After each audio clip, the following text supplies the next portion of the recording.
Hey everyone, I'm Chris Anson, and I'm joining other CWPA past presidents in offering a few suggestions based on my experiences as a WPA. For the past 21 years, I've been the director of the campus writing and speaking program at North Carolina State University, which helps faculty across our curriculum to integrate written and oral and digital communication more effectively into their instruction. Before coming to NC State, I worked at the University of Minnesota, where I played various WPA roles from 1984 until 1999.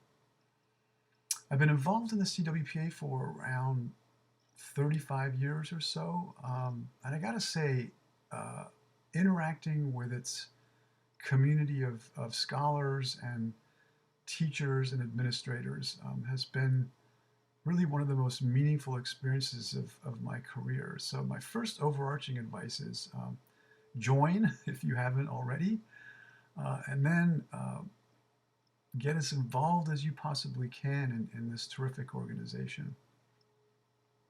You may see some redundancy in these videos, and I think that's probably a good thing. I think it points to some shared values and some consensus about important issues. So I have really three suggestions, and all of them are encapsulated in the term representation.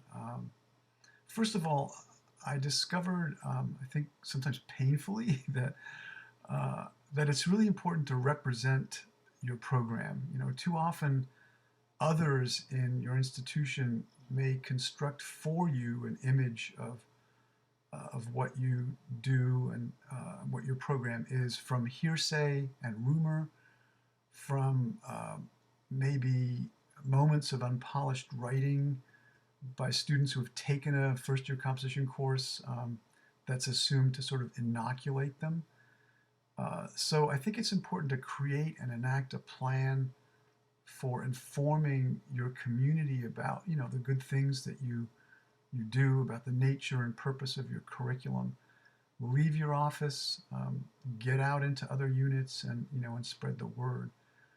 This article by Keith Rhodes, "You Are What You Sell," is a good place to start. A second kind of representation is sort of internal. Uh, in my experience, the most effective writing programs use what Gene Gunner calls flattened hierarchies.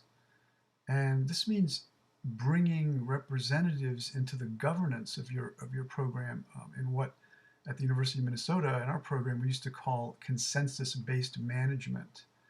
So whoever is working in the program, bring representatives in, bring in tenure line faculty, bring in TAs, bring in non-tenure track faculty, part-time instructors, members of the staff, and involve them in planning and decision making, that all of that you can do that's legally and institutionally allowed. There's some things that not everybody can be involved in, that you will be in charge of.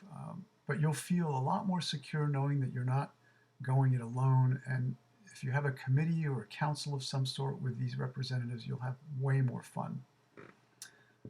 Gene Gunner's collaborative administration, which is on the screen here, is a good place to look.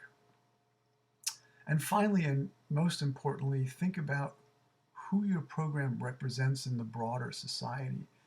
Work toward diversity and inclusion.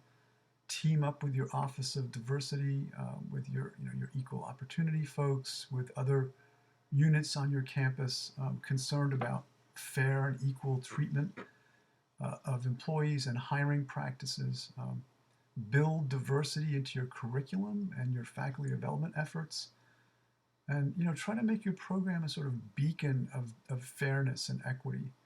And this also includes how you represent your workplace, the interpersonal interactions and anti-bullying practices that you're advocating for. Take a look at Chris Elder and Bethany Davila's book, Defining, Locating, and Addressing Bullying in the WPA Workplace, and make your program a place where people feel comfortable being who they are and saying what they want to say.